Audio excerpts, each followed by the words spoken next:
It was a cold evening in New York City, and the small roadside diner on 8th Avenue was nearly full. The warm lights inside created a cozy feeling, but for Emma Carter, the night felt long and exhausting. Emma was a young waitress who had been working double shifts for weeks just to pay her rent and support her younger brother. Despite her tired feet and aching back, she always tried to greet every customer with a warm smile. The diner was known for its friendly atmosphere. Regular customers often came just to enjoy the homemade coffee and Emma's polite service. That evening, however, something unusual was about to happen. The door suddenly opened with a loud clang, and a tall man wearing an expensive black coat walked in confidently. His polished shoes clicked loudly against the floor as he stepped inside. Everyone could tell he was wealthy just by looking at him. He glanced around the diner with an expression that suggested the place was far beneath him. Emma quickly walked over with her usual friendly smile. "Good evening, sir. Welcome. What can I get for you tonight?" she asked politely. The man barely looked at her. Instead, he sighed impatiently and sat down at a corner table. "Just bring me coffee. And make it quick," he said in a cold voice. Emma nodded and hurried to the counter. Within minutes, she returned with a fresh cup of hot coffee. She placed it carefully on the table. But the man immediately frowned. "This took too long," he complained loudly. "Is this how slow service always is here?" Several customers looked up from their meals. The diner suddenly felt tense. "I'm sorry if there was any delay, sir," Emma said calmly. "We're a little busy tonight." The man laughed mockingly. "Busy? This place? I've seen street vendors move faster than you," he said, shaking his head. A few people at nearby tables exchanged uncomfortable glances. Emma felt embarrassed, but she kept her composure. She had dealt with rude customers before, and she knew reacting angrily would only make things worse. "Would you like anything else with your coffee?" she asked politely. The man leaned back in his chair and studied her. "You know," he said loudly, "people who work jobs like this usually stay stuck here their whole lives. No ambition. No future." The words hung in the air like a heavy cloud. Emma felt her cheeks grow warm, but she forced herself to remain calm. "Everyone starts somewhere, sir," she replied quietly. The man smirked and took a sip of his coffee without responding. The rest of the customers returned to their meals, though many of them continued watching the situation from the corners of their eyes. After finishing his coffee, the man pulled out his wallet and placed his credit card on the table. "Bring the bill," he ordered. Emma nodded and walked to the counter. A few minutes later, she returned with the receipt and a small payment machine. The man inserted his card confidently. But suddenly, the machine beeped. "Transaction declined." He frowned and tried again. Beep. Declined. The confident businessman's expression slowly changed to confusion, and then embarrassment. And at that moment, the quiet diner became even more silent as everyone watched what would happen next. For a few seconds, the diner remained completely silent. The businessman stared at the payment machine as if it had betrayed him. He quickly cleared his throat and tried to remain confident. "That must be a mistake," he muttered, inserting the card again. Emma stood quietly beside the table, waiting patiently.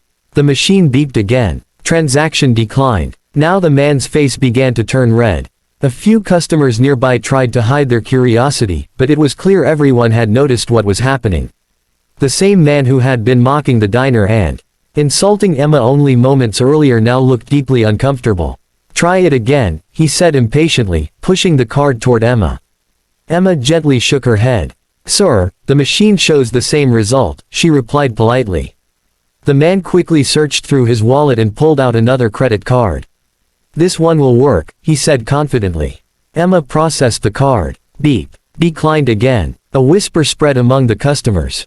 The wealthy man shifted nervously in his chair. His earlier arrogance had completely disappeared. "This is ridiculous," he said, his voice slightly shaky. "These machines must be broken." Emma remained calm. "I'm sorry, sir, but the machine works for other customers."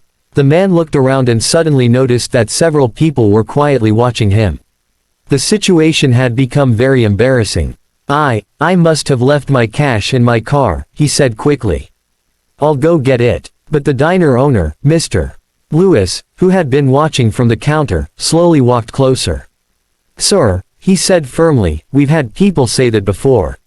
The businessman froze. For the first time that evening, he looked truly uncomfortable. Emma could see the tension growing.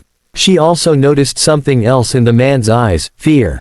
The kind of fear someone feels when their pride is about to collapse in front of strangers.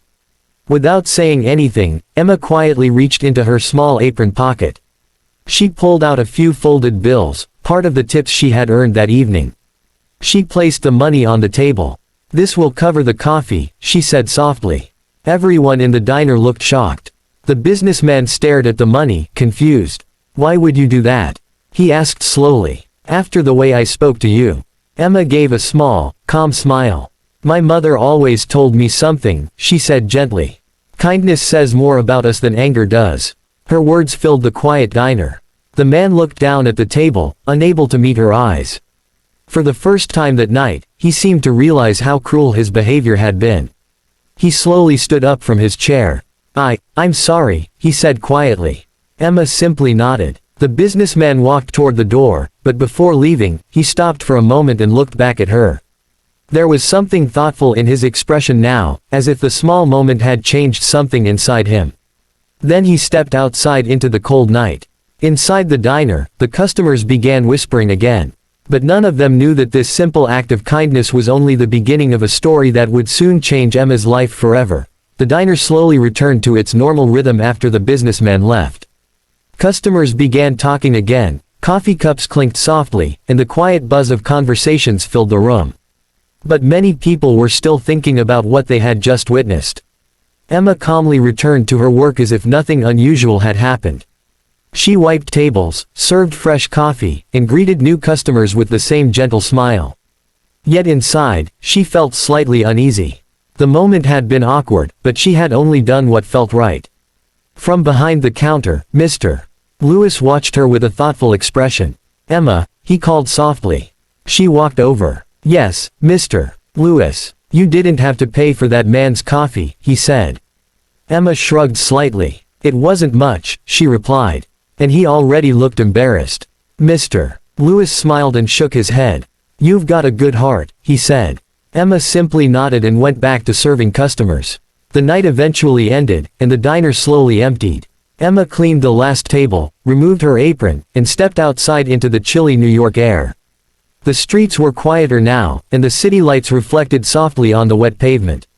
She pulled her coat tighter and began walking toward the bus stop. At the same time, across the street, a black luxury car was parked near the corner.